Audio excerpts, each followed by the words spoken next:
Hello everyone, welcome to civil staff Himachal. आज के lecture में हम देखेंगे दैट इज ग्रीन स्टील। अब देखिए, अगर हम ग्रीन स्टील की बात करते हैं तो इसका मतलब क्या है। जो स्टील मेकिंग प्रोसेस है हम उसको ग्रीनर बनाना चाहते हैं। दैट मीन्स जो भी यहाँ पर इलेक्ट्रिसिटी की रिक्वायरमेंट होती है वो रिक्वायरमेंट हम किससे फुलफिल करना चाहते हैं, नॉन फॉसिल फ्यूल्स यूटिलाइज करके करना चाहते हैं। अब देखिए, ऐसा हम कर क्यों रहे हैं। अगर हम इंडिया की बात करते हैं तो India is the second largest producer of crude steel. अब क्रूड स्टील हमारी कंट्री में बनाया जाता है। अब उस क्रूड स्टील को बनाने के लिए हम कार्बन डाइऑक्साइड एमिशंस काफी ज्यादा यहाँ पर देखने को मिलती हैं। तो ईच स्टेप में हम क्या करना चाहते हैं, ये जो कार्बन डाइऑक्साइड एमिशंस है इसको रिड्यूस करना चाहते हैं। So let's start the session. धीरे धीरे करके देखेंगे कि हम ग्रीन स्टील तक कैसे पहुंचे।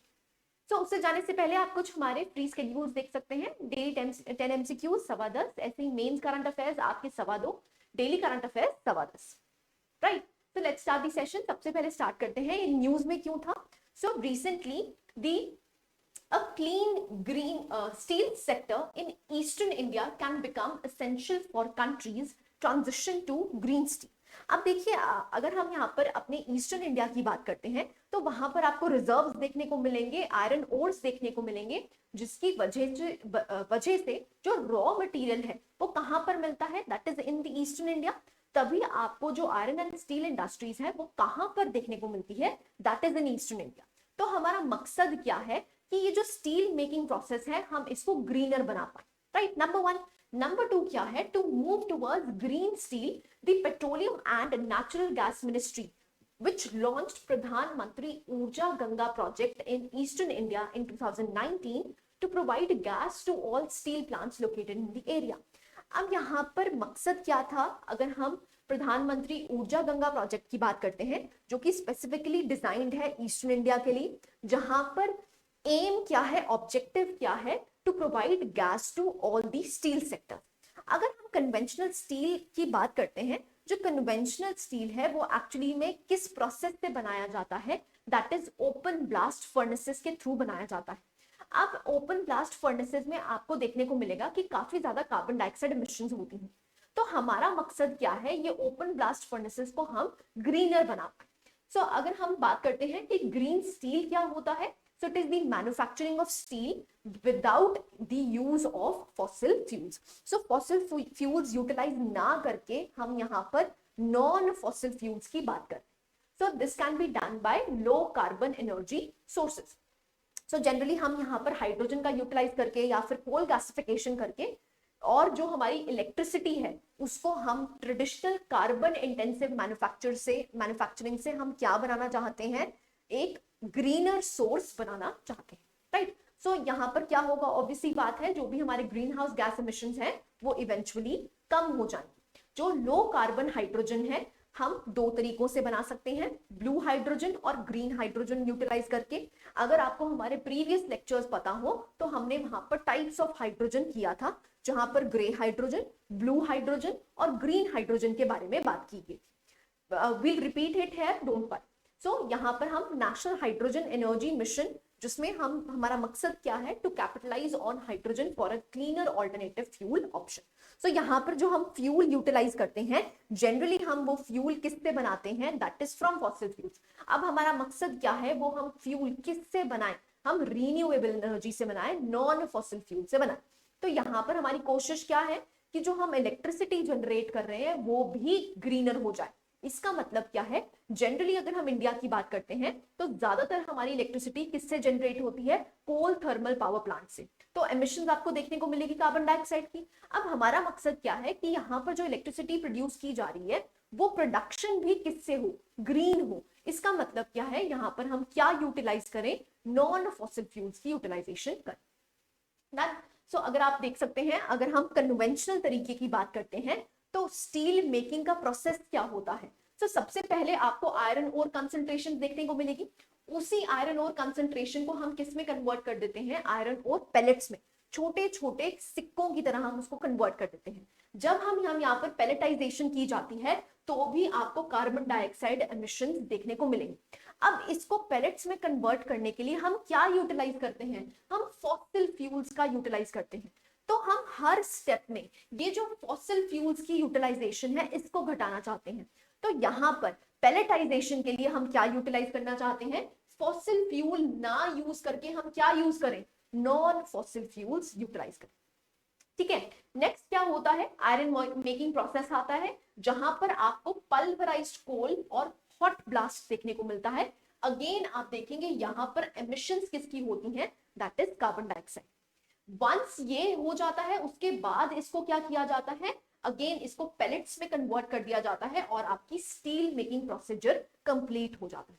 अगेन यहां पर भी आप देखेंगे यहां पर ऑक्सीजन को प्रोवाइड किया जाता है, बट अगेन यहां पर एमिशंस किसकी होती हैं, कार्बन डाइऑक्साइड की एमिशंस होती हैं। अब हमारा मकसद क्या है, हम धीरे धीरे करके हर स्टेप में जो कार्बन डाइऑक्साइड की एमिशंस है उसको घटा पाए।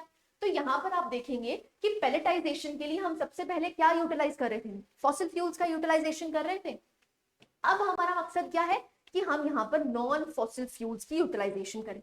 ऐसे ही जो सेकंड स्टेप है हमारा, वो सेकंड स्टेप में हम अगेन यहाँ पर क्या यूज कर रहे थे, दैट इज पल्वराइज्ड कोल। अब वो पल्वराइज्ड कोल भी क्या करता है, एमिट करता है कार्बन डाइऑक्साइड। यहाँ पर इलेक्ट्रिसिटी की जरूरत होती है, वो इलेक्ट्रिसिटी भी कहाँ से बनी हुई है, फॉसिल फ्यूल से बनी हुई है।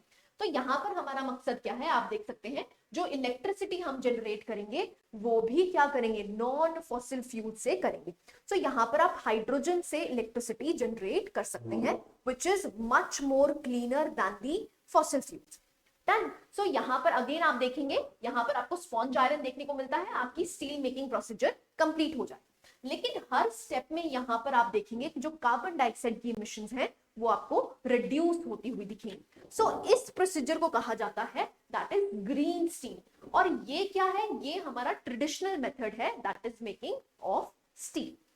डन। आई होप यहां तक क्लैरिटी है। नेक्स्ट पे चलते हैं। अगर हम सिग्निफिकेंस की बात करते हैं, देखिए हमारा अगर आप COP26 की बात करते हैं तो वहां पर हमने लॉन्च किया था दैट इज पंच अमृत। वो पंच अमृत में सबसे फिफ्थ टारगेट हमारा क्या है कि हम नेट जीरो कार्बन एमिशंस करना चाहते हैं। कब तक, 2070 तक। अब इसके लिए क्योंकि यहाँ पर ये वाला जो पर्टिकुलर सेक्टर है ये काफी ज्यादा कार्बन डाइऑक्साइड को एमिट करता है, तो अगर हमें इन टारगेट्स को अचीव करना है तो ऑब्वियस सी बात है ये जो हमारा स्टील मेकिंग प्रोसेस है इसको ग्रीनर करना ही करना पड़ेगा, right. So that is the significance. ऐसे ही अगर हम चैलेंज की बात करते हैं, देखिए ये जो प्रोसीजर है हम ग्रीन तो कर सकते हैं but it is an expensive procedure. So you can see the green steel manufacturing is an expensive process which involves high cost. Next देखते हैं, अगर हम टाइप्स ऑफ हाइड्रोजन की बात करते हैं, ये हम पहले भी पढ़ चुके हैं। एक होता है ग्रे हाइड्रोजन। देखिए जो ग्रे हाइड्रोजन है वो बनता किससे है, नेचुरल गैस। नेचुरल गैस जब बर्न करती है तो अगेन आपको कार्बन डाइऑक्साइड की एमिशन देखने को मिलेगी। What is the difference between gray hydrogen and blue hydrogen? The difference lies कि यहाँ पर जो कार्बन डाइऑक्साइड हमारे एटमॉस्फेयर में रिलीज हो रही है वो हम रिलीज ना करके हम क्या कर लेंगे, स्टोर कर लेंगे। We will capture it and we will store it। तो आप देख सकते हैं अंडरग्राउंड यहाँ पर स्टोरेज की जाएगी और आपको प्रोड्यूस होता हुआ क्या दिखेगा, दैट इज हाइड्रोजन। ऐसे ही अगर हम ग्रीन हाइड्रोजन की बात करते हैं तो यहाँ पर जो इलेक्ट्रिसिटी प्रोवाइड करी जाएगी वो भी ग्रीन होगी। ग्रीन का मतलब क्या होता है, वो जो इलेक्ट्रिसिटी बनाई जाएगी वो नॉन फॉसिल फ्यूल्स के थ्रू बनाई जाएगी। जब ये नॉन फॉसिल फ्यूल्स के थ्रू बनाई जाएगी तो ऑब्वियस सी बात है the emissions will reduce much more. So यहाँ पर जो हाइड्रोजन प्रोड्यूस होगा that will be green hydrogen. So best type of hydrogen कौन सा है, that is green hydrogen. I hope यहां तक क्लैरिटी, ठीक है। तो that is the types of hydrogen utilised. अगर हम स्टेटस की बात करते हैं, देखिए अगर हम डेटा की बात करते हैं, डेटा आपके मेंस के आंसर्स के लिए काफी ज्यादा इंपॉर्टेंट हो जाता है। until and unless you are not writing the facts, तब तक आपका आंसर कंप्लीट नहीं माना जाता है, तब तक आंसर ऑथेंटिक नहीं माना जाता है। सो वो ऑथेंटिसिटी के लिए आपको कहीं ना कहीं कुछ ना कुछ फैक्ट्स आपको याद करने पड़े। सो आप यहाँ पर पहला फैक्ट याद कर सकते हैं कि अगर हम इंडिया की बात करते हैं तो it is the world second largest producer of crude steel. ऐसे ही अगर हम यहाँ पर कंजम्पशन की बात करते हैं तो India is the second largest consumer of finished steel. So अगर आप 2021 का ही डेटा है, बिल्कुल करंट डेटा है, सो ये आप याद कर सकते हैं। अगर हम यहाँ पर रिजर्व्स की बात करते हैं, जो आयरन ओर्स एग्जिस्ट करते हैं वो हमारे सारे ईस्टर्न इंडिया में देखने को मिलते हैं, चाहे फिर वो ओडिशा हो, Jharkhand, West Bengal and so on. और अगर हम यहाँ पर स्टील प्रोड्यूसिंग सेंटर्स की बात करते हैं तो स्टील प्रोड्यूसिंग सेंटर्स भी आपको कहाँ पर देखने को मिलेंगे, that is in eastern India, जिसमें भिलाई, दुर्गापुर, बर्नपुर, जमशेदपुर, राउरकेला और बोकारो देखने को मिलते हैं। ठीक है, so what can be the way forward? देखिए जो टेक्नोलॉजीज हैं वो इफेक्टिव टेक्नोलॉजीज होनी चाहिए, और दूसरा क्या है, it should be adopted to decarbonize the steel sector. So यहाँ पर हम एफिशिएंसी की बात कर रहे हैं। दूसरी बात कर रहे हैं, जो हमारा स्क्रैप है हम उसको यूटिलाइज कर सकते हैं, किसमें? That is for making the steel. तभी आप देखेंगे तो गवर्नमेंट का फोकस क्या है, अब स्क्रैप पॉलिसी भी बनाई गई है। अगर आप रीसेंट हमारे इकोनॉमिक सर्वे या बजट की बात करते हैं तो वहां पर हम नेशनल पॉलिसी बनाई गई है, किसके लिए? स्क्रैप के लिए। तो ये हम यूटिलाइज कर सकते हैं स्टील मेकिंग प्रोसीजर में। ऐसे ही अगर हम गवर्नमेंट की बात करते हैं, प्राइवेट सेक्टर की बात करते हैं, तो यहाँ पर प्राइवेट सेक्टर को भी इंक्लूड करके हम ये सेक्टर को एफिशिएंट बना सकते हैं। Done. And the last point is that जो भी पॉल्यूटिंग प्लांट्स हैं, ओल्ड और जो पॉल्यूटिंग प्लांट्स हैं, वो जो फैसिलिटीज हैं that should be removed from the area, जिससे कि हम धीरे धीरे करके इसको फेज्ड मैनर में कार्बन डाइऑक्साइड की emissions from the steel sector को रिड्यूस कर सके। राइट, तो हमारा मकसद क्या है? देखिए एकदम से आप बैन नहीं लगा सकते। आज बोलो कि इंडिया सारा ही स्टील, ग्रीन स्टील बनाना शुरू कर जाए तो इट इज नॉट पॉसिबल। हम इसको फेज्ड मैनर में कर सकते हैं, धीरे धीरे करके, जैसे स्टेप्स में है, हर स्टेप को धीरे धीरे करके हम कार्बन डाइऑक्साइड एमिशंस को घटा सकते हैं। Right, so this was the topic. I hope you like the lecture. Thank you very much.